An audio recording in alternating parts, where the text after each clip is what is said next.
Halo channel kakak Mbak Iku balik lagi channelku barengan lagi sama aku Ray.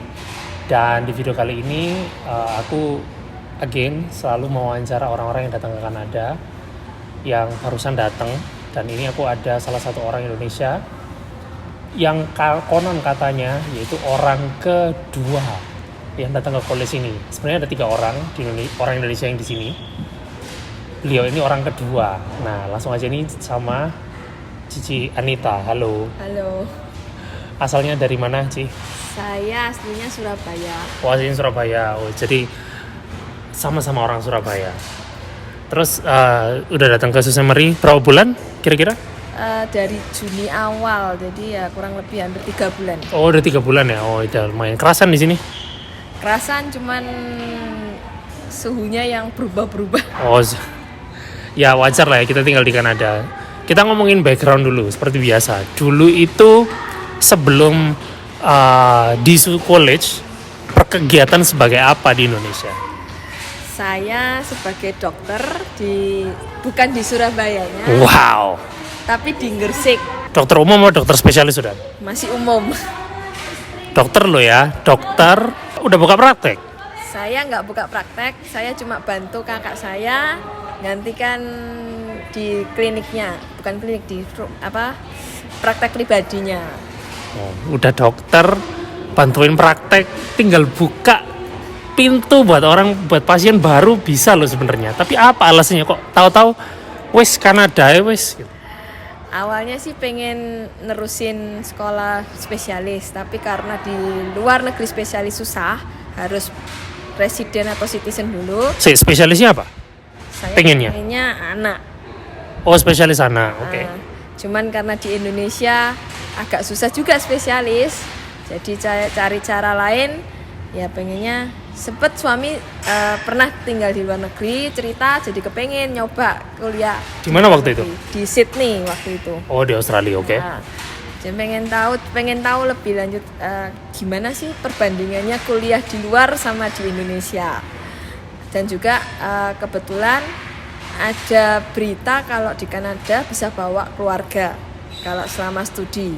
Jadi saya pikir nggak apa-apa, coba challenge diri sendiri. Terus awalnya pilihannya berarti negara Kanada ini pilihan awal, bukan pilihan dari sekian banyak negara yang lain.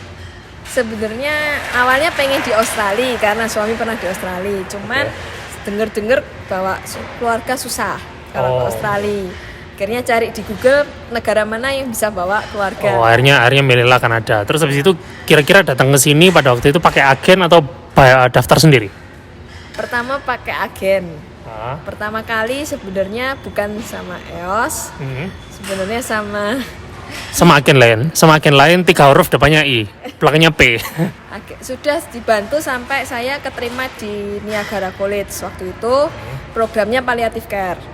Cuman karena saya kebentur di bahasa Inggris, terus IELTS lebih tepatnya, sudah 4 kali ujian nggak bisa goal mencapai nilainya. Akhirnya saya mundur, dan kebetulan waktu itu mertua kenal sama EOS Martini. Mertua saya bilang, ini loh cobaan, siapa tahu tak punya alternatif college yang lain. Oke, saya coba, saya tanya Martini, dia nyodorin beberapa, sambil saya cari sendiri juga waktu itu. Di Martini tidak menyodorkan college ini, dia mengasih list itu ada yang di Cape Breton, iya.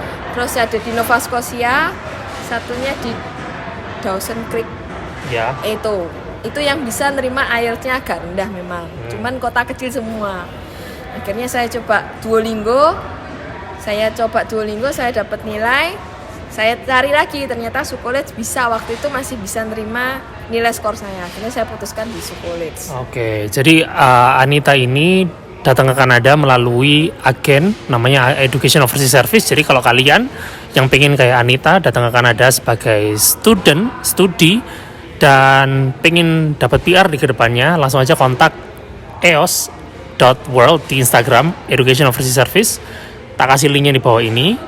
Langsung aja ke profil Instagramnya, klik linknya di situ, dan kalian bisa daftar konsultasi gratis sama adminnya EOS gitu ya. Oke, habis itu Setelah itu?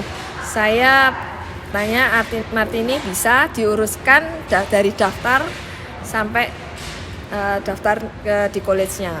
Waktu itu Ada kendala nggak kira-kira ketika daftar sampai goal visa itu? dari daftarnya sih nggak ada masalah. Sampai visa saya goal juga nggak ada masalah. Cuman waktu bayar tuh saya bingung. Soalnya yang tertera di LOE sama nilai akhirnya itu nggak sama. Terus mengatasinya? Saya tanya akhirnya saya tanya Martini tanya ke representatifnya regionalnya untuk Asia, dijelaskan, saya ngerti, ya udah, kayak gitu. Oke, akhirnya sampai pula dia datang di Su College ya. Terus habis itu ketika kamu datang di airport, itu langsung sama suami dan anak dua itu atau mereka nyusul?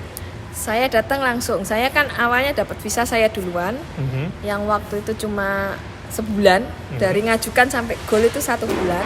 Ya. Akhirnya baru ngajukan untuk suami dan anak-anak. Habis itu goalnya 2 bulan untuk suami dan anak-anak. Akhirnya saya nunggu mereka dan saya sempat kuliah online dulu, yang perbedaan waktunya lumayan. Jadi di sini sore. Ngantuk-ngantuk ya?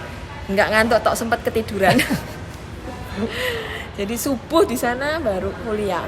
Akhirnya saya 2 minggu saya kuliah online. Akhirnya visa dapat, langsung pesen tiket waktu itu. Jadi langsung berangkat berempat dari Indonesia.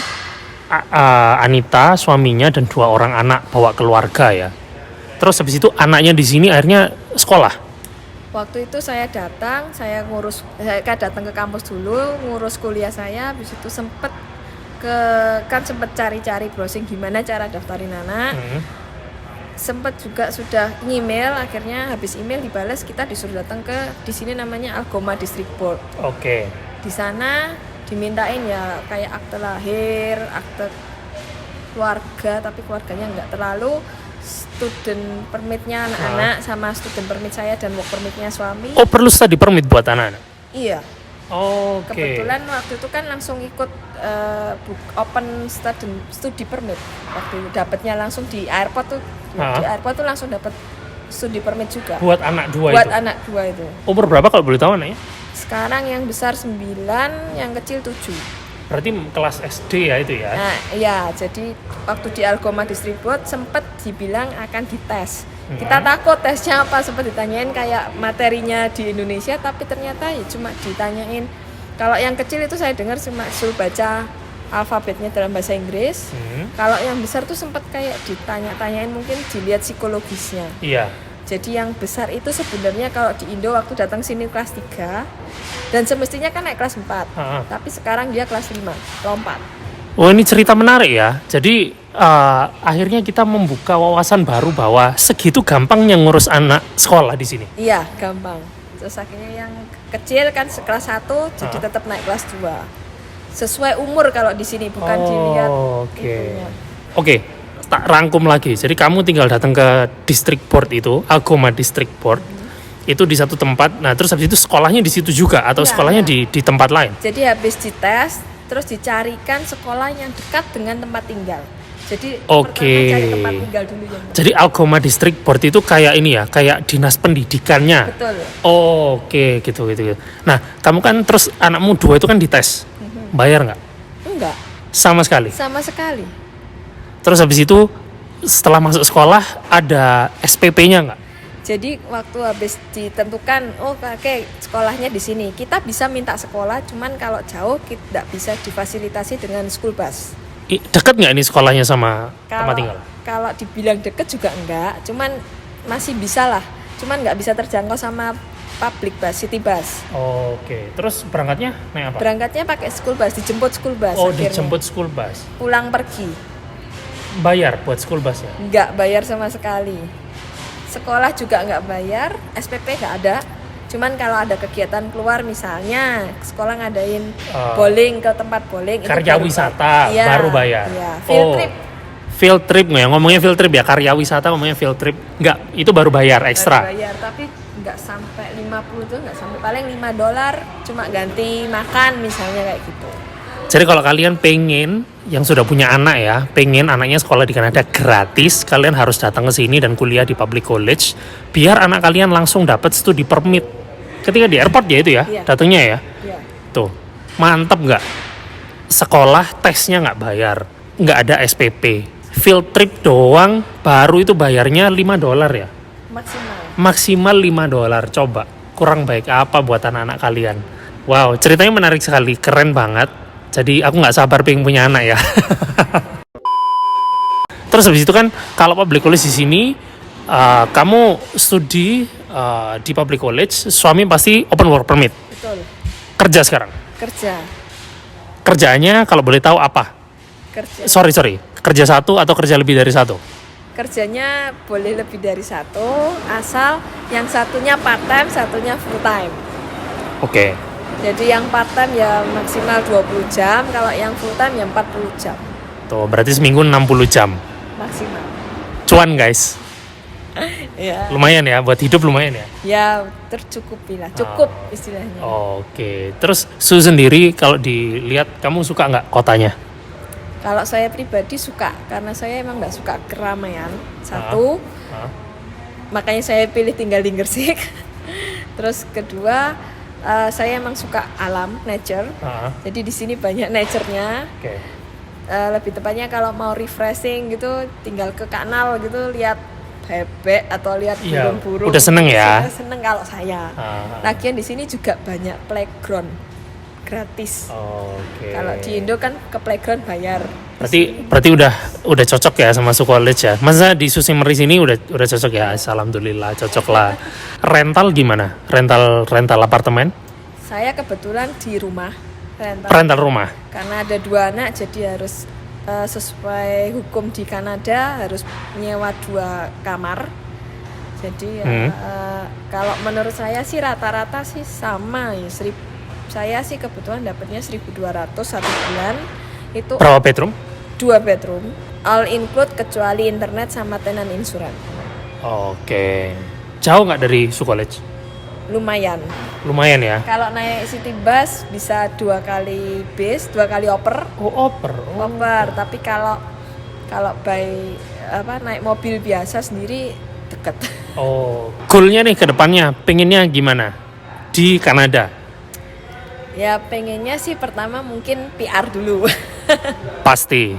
Yang kedua kalau memang ada kesempatan saya bisa praktek di sini, ujian di sini ya dijalanin aja. Wah, mantap. Karena kebetulan aku sama Rina juga butuh family doctor ya. Jadi Di sini susah kan? nah susah. Jadi buka family doctor di Sudbury, kita pasien pertama. Tak jamin. Gitu. Oke gitu Cak Ning, jadi inspiratif banget. Aku banyak dapat cerita baru dari Mbak Anita ini. Sama-sama orang Surabaya, dokter, merelakan semuanya datang ke Kanada sampai anaknya bisa sekolah gratis, suaminya kerja full time, dianya kuliah. Untuk hidup itu cukup ya untuk sampai sekarang ya. Puji Tuhan cukup. Cukup sekali ya wis. Gitu aja. Jadi kalau kalian pengen kayak Cianita datang ke Kanada, apalagi yang kalian sudah punya anak, punya suami atau punya istri, kalian pengen keluarga kalian sekolah gratis, pasangan kalian kerja, langsung aja kontak Instagramnya @eos.world. Di situ nanti di Instagramnya ada link, kalian klik, kalian bisa booking konsultasi gratis sama adminnya EOS. Gitu aja dulu, teman-teman. Follow Instagramku @_rayahmad. Dan I'll see you guys in the next video. Stay extreme, stay positive. Bye.